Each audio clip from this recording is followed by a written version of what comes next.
Is this shaft potentially the Ventus Killer? I've got the Aretera EC1 Blue Grey, and I've got my faithful old trusty Ventus Black. And in today's video, we're going to dive deep into some numbers, deep into some testing, deep into some data, and see just if these Aretera shafts, which are created by the same guy who created the Ventus, see if these shafts can dethrone the Ventus as one of the most sought after popular shafts in the game and on tour.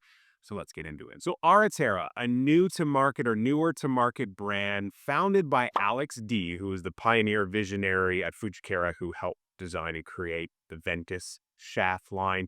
And the three other members of the team all have 20 to 25 years experience. So there's a ton of knowledge, a ton of wisdom coming together to create this company and these golf shafts. I hit them at the PGA show. I hit about a dozen shots with both the EC1 Blue and the EC1 Grey, kind of combined a dozen. And my gosh, they felt good. They felt exactly what I want and need in a driver. Very similar to what I experienced with the Ventus that I've used for so long. Firmer in the handle, firmer in the tip, little bit softer in the middle. The Grey, 7% firmer than the Blue. All the specs I'll put up on the screen here. I don't have a depth of knowledge about how graphite shafts are made. Chris talked to me for like 10-15 minutes at the PGA show, and I totally glossed over when he was explaining how they're made.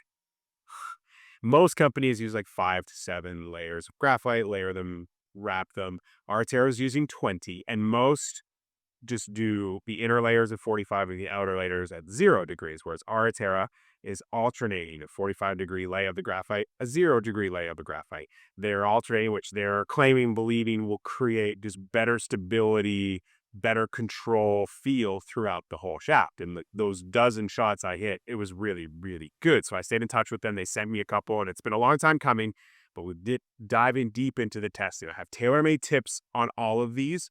So I'm going to use my sub 70 driver, because that's a TaylorMade compatible tip, and my Qi10. So we're going to get numbers with 2 different drivers, all 3 of these shafts. So let's find out. Let's look at these numbers. So starting with the sub 70 859 9-degree driver, I've got it bumped down to 7.5, 4-gram weight in the toe, a 6-gram weight in the heel. So the face sits a little bit more open, but a little more to kind of draw a notch to help. Hitting black, Ventus Black first. And I mean, it's solid, it's fast, it's everything that I enjoy in a driver shaft. And we look at these shots, a high fade that I want. The strike location definitely varied. And that's one thing I am noticing in the last like year and a half as I've used Ventus Black in certain heads. The strike location on the face starts to kind of jump around for me. If I hit it thin, it was okay, but the spin really rises. And that's just how I'm experiencing Ventus Black current.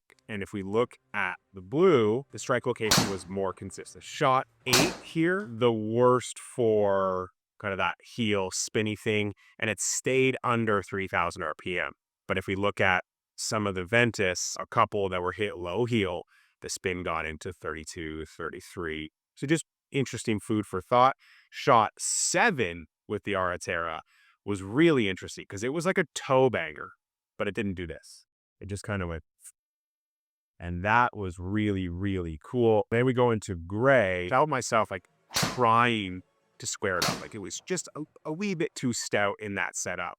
So it just hung a little open, and you can see the lines more to the center because I'm like trying to square it. And if I look at shot 6 with the Grey, absolutely perfect, but I had to work hard to do that. So of the 3, Blue certainly felt and performed the best. Grey probably produced the best numbers, but it was just a little bit harder to do it. Black felt the worst on a miss hit, but again, I could use either one of these. Also good. But then I wanted to test it with Qi10 because it's one thing to get it with like one driver head and how that goes. Like, let's throw another driver head in there and see what happens. 9 degrees turned down to 8.25, a notch towards draw. Like I said, it's just like the face opens a hair, the weight just to square it. But I like to hit a little fade. Black and Qi10 was good. I got to keep the speed up to keep the numbers perfect. If the speed came down, the spin went up. That's the one thing I always notice with that particular setup. But again, really great flight, nice little fade, just really good stuff. Then I put the blue in there. That flight was so solid. The strike location was so solid. I didn't have to like keep the speed up to keep the numbers good. I could just swing and the numbers were good. And then if I say shot 7 was like a heel spinner. So the distance came down, but like the spin didn't go up. Shot 8 was that high toe, just like I experienced with the sub 70 head in this shaft. Did this. Like really cool stuff. So then going to gray, I had to work hard to square it up, even with a different club head that's moving a wee bit faster. This was the first one that I hit left. I hit it left twice. Just interesting. It's just such a stable, such a great feeling golf shaft across the board. But I had to work a little bit harder with gray. So you have a shaft you have to work harder with, you can miss it poor. I mean, that's what we see. But then again, we look at the spin, never goes to over 3,000. We compare them all together really tight. But what we see with the Qi10 head, a little less distance in Ventus Black than blue and gray. Interesting stuff there. Ball speed actually is higher in Ventus Black. The spin went up a little bit, a little less distance. Either blue or gray in Qi10 is such a good setup. Like it felt great. Obviously, blue was more tight, more consistent. So numbers wise, we see a lot of similarities, maybe some marginal superior performance, but I wanted to take it to the golf course. I wanted to hit some shots where it's like, if I step into it, is it going left or will it stay square? So I've got the Ventus Black in my Stealth 2, which dominated my Taylormade testing for the year. And then I've got the blue, the Aretera blue and Qi10 and the gray in the sub 70. We're just going to hit a drive with each, see what kind of numbers we create, but also see what the miss is, because this is one where I need to commit. I'm up and out of it. I'm in the water. Get a little too cautious. It's garbage. You want to commit. You want to hit a good drive.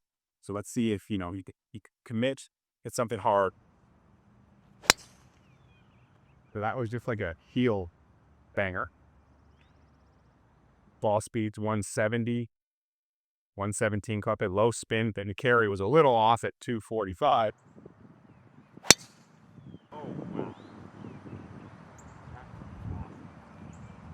170 ball speed, 302 in the air.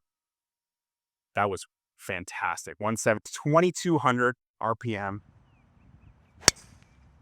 See, I lost that a little to the right. That's so tight. 303 in the air, 172 ball speed, 116. Man, that was like a toe one that felt dead, but you saw how tight. Wow. Wow. So this is another real life situation where left is no good, but you want to make an aggressive swing. Want to kind of skirt that tree line. Heel it again. Didn't pick it up. See, that's the miss I don't want. 170 ball speed, high hook. But we did notice in the testing, gray is the one that I could hit left because I feel like I'm trying to get it. So let's see what blue does. So good. Wow. Like I stepped into that. Yeah, 120. Oh, blue is so good for me. So there you go.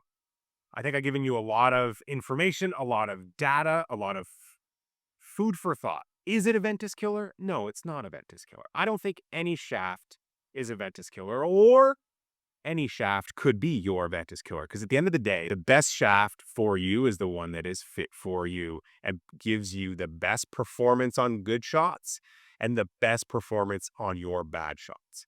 What I've experienced, I can hit Ventus Black left still in those Taylormade heads in that sub 70 head. I have a Ventus Black for my Cobra driver and I struggle to hit that left. I smash that thing with just a baby fade. I could hit gray left because I have to work a little bit hard. Blue in both driver heads is phenomenal for me. So good for me. And I wouldn't say this is like Ventus blue and this is Ventus black. This feels very similar in terms of like stoutness, stiffness to what I experienced with Ventus Black for so many years.